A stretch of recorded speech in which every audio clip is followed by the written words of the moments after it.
prelim notables.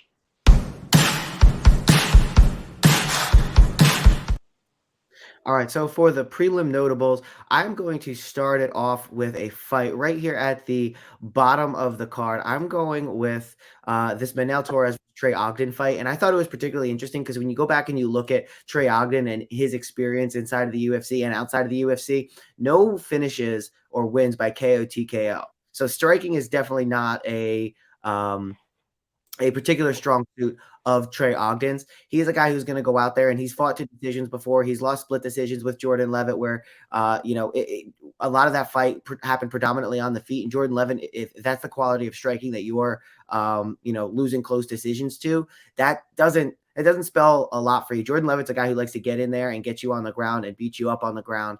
And, the level of striking that we've seen inside the UFC and even out of the UFC from Trey Ogden, I think is going to be a big problem when he's going up against Manuel Torres. El Loco, 13-2. He's got 6 wins by KO. 6 wins by submission, 1 by decision. He's got 2 losses by submission, but I wouldn't be super concerned about those because as we've gotten into the UFC and gotten better, his ground game has looked increasingly better. He's got 2 losses, 1 by a knee bar, 1 by a heel hook, a little earlier in his career, 2018 and 2019. But coming into this fight now at 27 years old, entering his prime, 5'7", 73-inch reach, I think he's going to have all of the tools necessary to be able to get it done. I think he's more well-rounded. At 33 years old, I don't think Trey Ogden is going to be particularly improving, not the 156-pound division, and to be going up against a guy who has all of the tools and the skills like Manuel Torres. He's going to be roughly about the same size, a little bit more of a reach, but it's similar enough to where I really don't care. But I think Manuel Torres has all the tools rather to get this one done. And I think Trey Ogden has a glaring weakness in his game. I think Manuel Torres is going to be able to keep it on the feet if he so chooses, be able to get that knockout.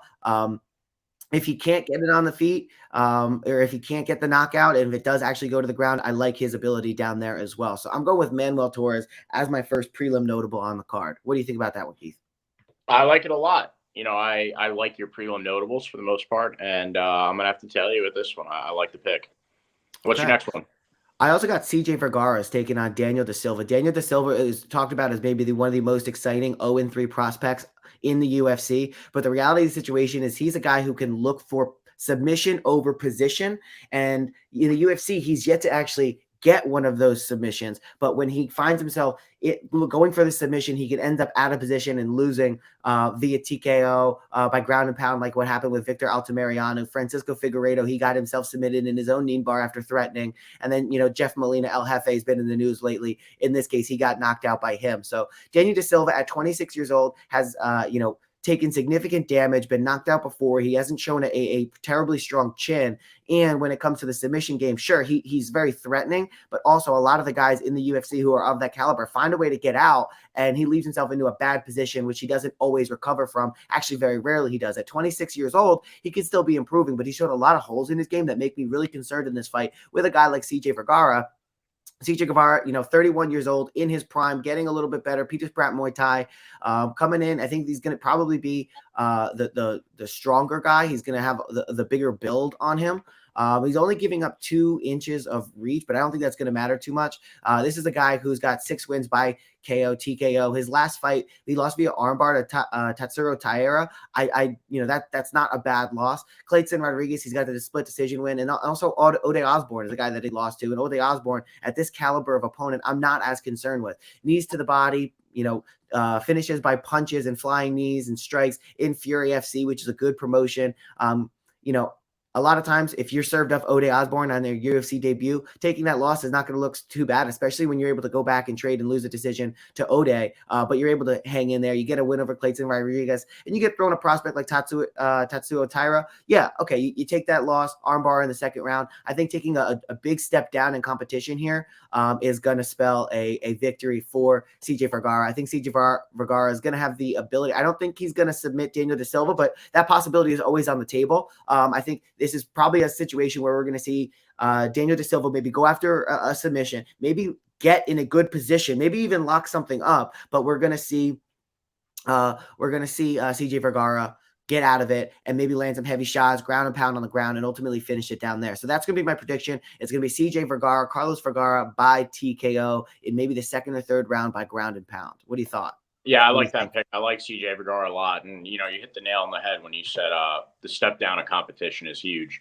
So I'm gonna tail you on that one too. Awesome. I have one more, and this one isn't as much of a lock as much as it's more one of those prelim notables that I want to make sure everybody's tuned in for and watching. And it's going to be Trevin Giles taking on Preston Parsons. And the reason for that is because Trevin Giles, the problem, he's been in the UFC for a little bit now. We look at his 5 on in. He has the KO win, TKO over Bevan Lewis. He's got the win over Roman Dolidze, which really ages well, right? Give Roman Dolidze his first loss. He's got the loss to Dricus du Plessis, where he was actually doing well in the first round, as a lot of people can tend to do against Dricus du Plessis. And then as it gets in the second round, Dricus, was able to just knock him out with a beautiful right cross. I think because Trevin Giles has a little bit of this style to where he can keep his hands down, he leaves himself open. But a similar thing happened to Michael Moraes, and then he came back with a nice win over Louis Koske 6 months ago. I think Trevin Giles is really good on the ground, not to where he's going to go there and he's going to be threatening a ton, but he does have a really solid ground game too. When he was going up against, Dricus du Plessis, Dricus would be in good positions and Trevin Giles would reverse it and find himself in a good position. I've watched a couple of fights here from Trevin Giles, and consistently on the ground, he finds himself in bad positions, doesn't freak out, stays within himself, and then eventually gets out and then finds himself in a dominant position. I wouldn't say that is his strength. He is by and large a striker, and that's why he has that comfortability factor to be able to keep his hands down around his waist a little bit. And sometimes he can get almost too much into the flow state where he forgets to protect himself, which ultimately is what leads him to get knocked out. Against Preston Parsons,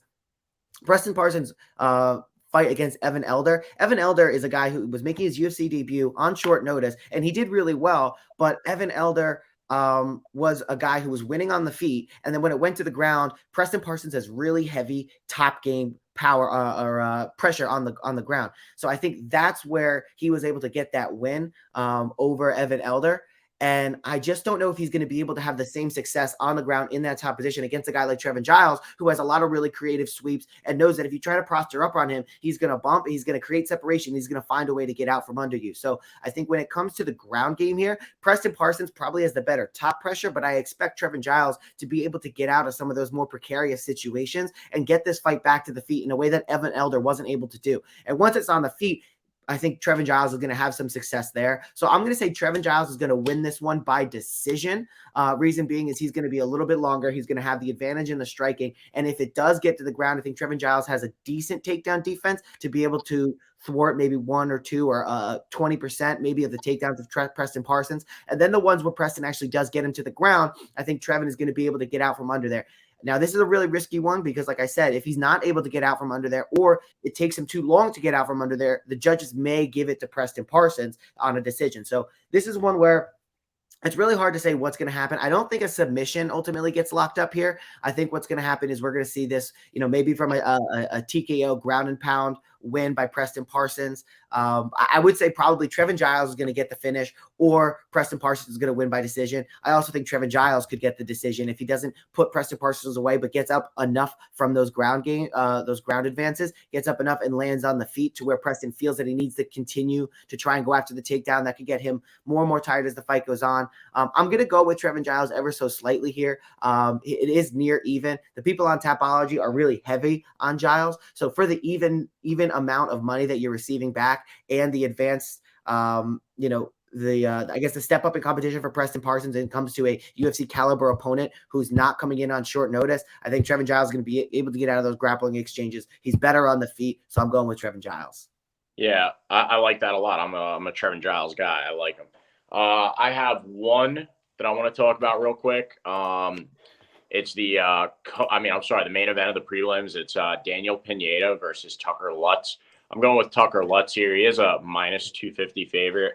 Curious to see what the decision lines look like because he is more of a decision victory fighter. He's really good at point striking, grappling really well.